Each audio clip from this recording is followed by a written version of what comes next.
Hello, it is after 10 o'clock on August 16th, 2018. Welcome to this weather update, and if you hadn't looked at the sky today, you've noticed it was really hazy, and this is all due to smoke in the air coming from British Columbia, all these wildfires in British Columbia, mostly from the ones in British Columbia, which are huge and burning out of control and dealing with orange skies, absolutely disgusting air quality coupled with temperatures near 90 degrees and absolutely a very horrible day to be outside. And we're going to take a look at all that smoke. We are under a smoke apocalypse here in the country. So we are dealing with a lot of smoke again over our area, and this is the MODIS satellite from today. And you could see, look at all this smoke that's coming out from these fires here. Look at the fires here, and then just look at this plume, and there's more fires here, and just look at this plume of smoke here that is traveling across. I've never seen a plume of smoke so thick travel so far in my life, and remain so thick is really unusual. Luckily, just to the north of it, there's some clear air. But we're going to look at our area now on the MODIS satellite, and you could easily see that smoke in the air here. By looking at this, you can see the smoke, despite plenty of sunshine. A very hazy day with very poor air quality across our area today due to this smoke. And you could really see it here. Look at that. And let me just put this in here, place labels. But you could really see the smoke here. Look at this. That is smoke right there over our area right there. There you go. You can clearly see it. Very easy to see over our area. And here it is again. So you can see how it's, look at that. Great Lakes. It's enveloped our area today. So we had some really bad air quality across the area today because of this smoke. Most of it's in the upper levels of the atmosphere. Some of it's down here. But it made for a very hazy day and very poor air quality, for us. And we tracked that smoke all the way back to the fires on the west coast. Here's that smoke. Look at that. Again, look at that. Just look at how dense that is. That's crazy. Look at how dense that is. This is insane. Look at how far it's stretching. It's crazy. They've been socked in Winnipeg. They've been socked in Saskatoon. And Edmonton. The smoke goes all the way back to these fires right here, especially these right here in the Eticonio Provincial Park. Right here, look at these fires still burning, out of control, and it does not. I mean, there's no attempt even being made to put them out because the area is so remote. They're just going to have to burn themselves out until some rain comes, and that's what it is. The smoke, and it's just crazy how far the smoke has traveled. It's insane. It really is insane. And you can see here's the smoke. It's arriving in Europe now. Here it is. It's arriving in Europe. This is insane. Absolutely insane. I've never seen anything like it. It's like the SmokePocalypse. SmokePocalypse. I think that's what I'm going to call this video. SmokePocalypse. So we are at the National Weather Service website, and you can see we have an air quality alert in effect and a heat advisory in effect as well. And very bad air quality as a result. Air quality alert in effect. They don't mention anything about the smoke. They mention about the ozone. But I can tell you that there's a lot of smoke in the air too. And it's just extremely hazy, poor air quality, and it's coupled with the heat that we've been dealing with today. And we're going to see how hot it was today. Look, it is 10 o'clock at night, and it is still 80 degrees. These warm nights are really what kills you. 80 degrees at Farmingdale, and it's gotten humid now. Dew point is 72, so the humidity is up. We were in a stifling air mass. Let's see what it hit at Farmingdale today. So the high was 90 degrees at Farmingdale Airport. It's still currently 80 degrees. If we head out east, a little further out east to West Hampton, it's still warm there. 77 degrees. That's warm temperature for 10 o'clock at night. and dew point is 71. Let's see what West Hampton hit today. So hit 90 at West Hampton too.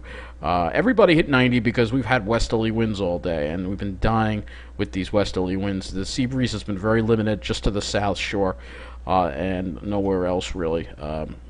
So in Central Park, it's still 84 degrees at 10 o'clock at night. And let's see what Central Park hit today. Wow, a little cooler in Central Park, 88 degrees. But that's not a surprise because, again, we've had that west wind. Now we go to Toms River, and I'm pretty sure there'll be an air quality alert in effect for them too as well. Let's see what the air temperature of Toms. Wow, that's actually cooler in Toms River. I can't believe it's 73 degrees. It's actually cooler in Toms River, and that's because when there's a west wind, it actually is cooler in Toms River than it is on Long Island because the heat has blown over our area. And we also outside of that urban heat island too. Toms River is not an urban heat island; it's just hot during the day. 92 degrees, so not that much hotter there, but it's hot during the day, but it cools off at night because it's a rather undeveloped area. It's in the Pine Barrens, and that is why it is cooler there, I guess, at night. But for the rest of us, we're suffering, and I want to go look at Wonderground, and let's see what is going on there. So if we look at the Wonderground site and look at the local weather station here, 81 degrees at Mineola. So 81 degrees at Mineola, and if we go and we look at the map, we can change the station and see, is it any cooler anywhere else? Yeah, you have to go to the South Shore, and it's a little cooler, just about a couple of degrees, so 79 on the water there, and if we go right on the ocean, yeah, upper 70, that's still warm. That's still warm, and that's because of this westerly wind flow that is absolutely just killing us right now.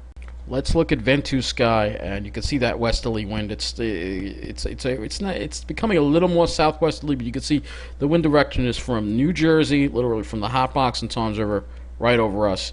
So that's why we're dying. Instead of having a more southerly flow, we got this westerly wind that's been killing us all day with just horrible air all day long. And we're going to actually go ahead and look at the dew points and see what's going to happen with the dew points as we go into tomorrow, because it's going to actually get more humid. So we're actually going to move this along here and move this to, let's go to 2 o'clock in the afternoon tomorrow. Let's see what we have here. So dew points are well into the 70s. Oh, well, maybe not well into the 70s. Look at around 70, maybe still some 60-degree dew points. Oh, no. We're actually going back here. This is...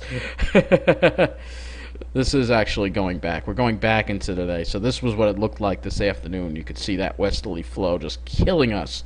But anyway, I need to change it to tomorrow. It was my mistake. I do apologize. This heat. Got to remember, man. They gave me a weak air conditioner in my place, and it's warm in here. All right, because they gave me a weak air conditioner. But I don't want to complain too much about that. That's not the purpose of this video. So. Yeah, tomorrow the dew points come up a lot. You'll see by 2 o'clock dew points are into the mid-70s. But we have more of a southerly flow. So that means there should be more of a sea breeze keeping the temperature down tomorrow afternoon. So it should be on the South Shore, it should be in the low 80s. But if we go inland, the North Shore, it'll probably be around 90. And Toms River, it'll probably be over 90, probably, I bet. But we also have a risk of thunderstorms tomorrow. And we're going to look at the Cape, and you can see we have elevated Cape in our area. So we have a risk of thunderstorms with a cold front moving through, and that is what we're going to be dealing with in the next model run here. We're going to be looking at the NAM and seeing what happens tomorrow with the thunderstorm threat, because we will be, once again, dealing with the possibility of strong and maybe even some severe thunderstorms in our area. All right, so let's look at the NAM. We're looking at the 3-kilometer, the high-resolution NAM for tomorrow. You can see as we go into Friday, it's tomorrow, we could see some thunderstorms form to the north, but not over us. So the NAM doesn't really bring them in until later, more toward probably 8, 9 o'clock. It's questionable whether they'll hold together, but you can see some really strong, look at these purples here, just north of Long Island. So this is what we're going to have to watch out for tomorrow night, is severe thunderstorms. Not everybody's going to get hit, but that's close enough that we have to watch out for. And then as we go into Saturday, there'll still be some moisture around, and then possibly another line of thunderstorms that moves through the area. Look at that one. That's impressive for Saturday, right around 8 o'clock as well. So we're going to have to keep our eye on that as well. So let's see what the dew points are. We'll look at the dew points and see how the NAM is looking at dew points. So we go back to, let's go back to, oh, yeah, it's being slow again.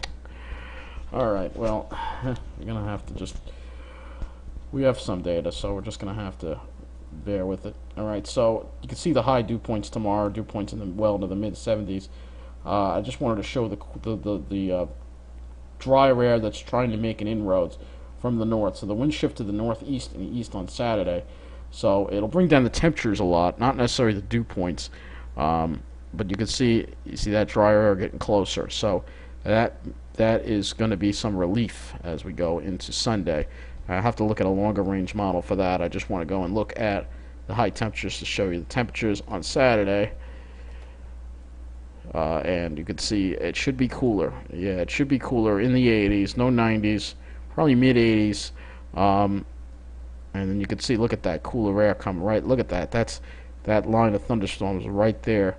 And as we go into Sunday, it only goes as far as very early Sunday morning. You can see that drier air coming in. Now I could change the model of the GFS, and we can show it to you here on the air temperature. So again, you can see the Saturday. Saturday could still wind up being a little hot, actually, according to the GFS. 2 more hot days. Oh my God. All right, but Sunday, look, we're only in the 70s. Look at that. So that is a treat. And we go into Monday. Look at that, only in the 70s. What about Tuesday? Only in the 70s. Look at that. Starts heating up by Wednesday a little more, and Thursday. I'm not going to go really beyond. We'll go up to Friday. Let's look at the dew points, and let's see what it is doing with the dew points, because the dew points will come down a lot too. So if we go and we look at the dew points, you will see here that you see those dew points come way down on Sunday. So Sunday is going to be comfortable. Actually going to be comfortable to walk around outside for a long time. Look at this. The dew points are going to drop below 60 degrees, and we're going to have dew points in the 50s perhaps on Sunday, later on Sunday. And then Monday we start seeing a little slight increase. We have a northeast flow, so we're going to start to see a slight increase in humidity. But more south over, over Toms River, Long Island could still stay fairly comfortable. Probably right up until Tuesday, and then the humidity starts coming up on Wednesday and Thursday. But then it looks like another front is going to come through. So let's take a look at the sky. Let's see what the sky conditions are. Go ahead and look at that. Total cloud fraction. Alright, so here we go. Friday, that's tomorrow.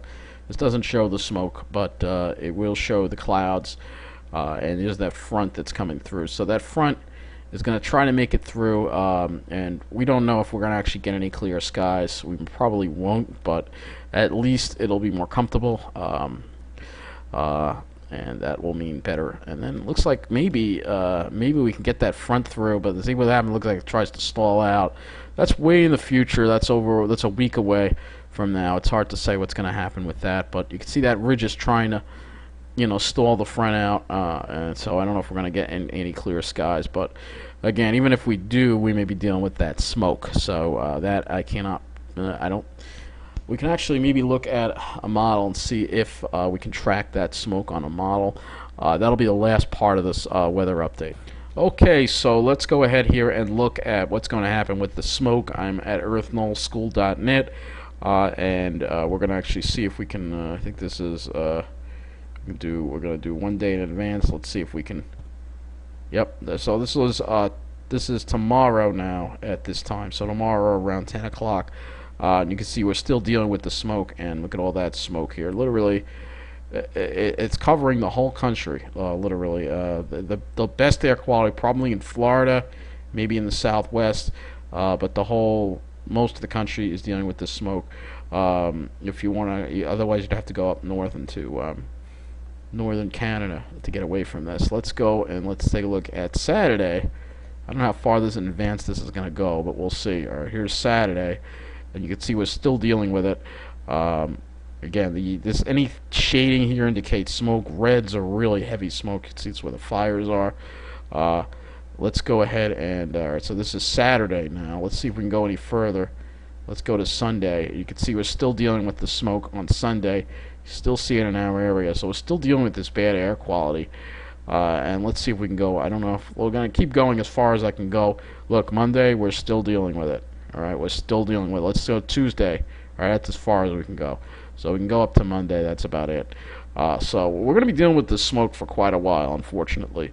So it will cool off, but there's still going to be smoke in the air from these fires. It's choking the entire nation. And even if it does cool down here, unless we can get a flow that's coming straight out of Canada, straight out of Hudson Bay. It's the only way we're going to get clean air in here. We can forget it. We're going to be socked in with this smoke as long as the flow is coming from the, west to the east like this.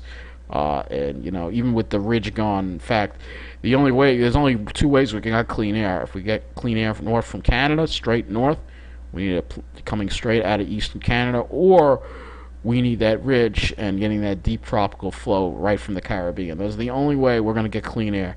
But a west flow is going to kill us with smoke. But at least we're going to see some reprieve from the heat and the humidity in a few days. But the smoke is going to be around for quite a while as the smoke apocalypse continues across this country.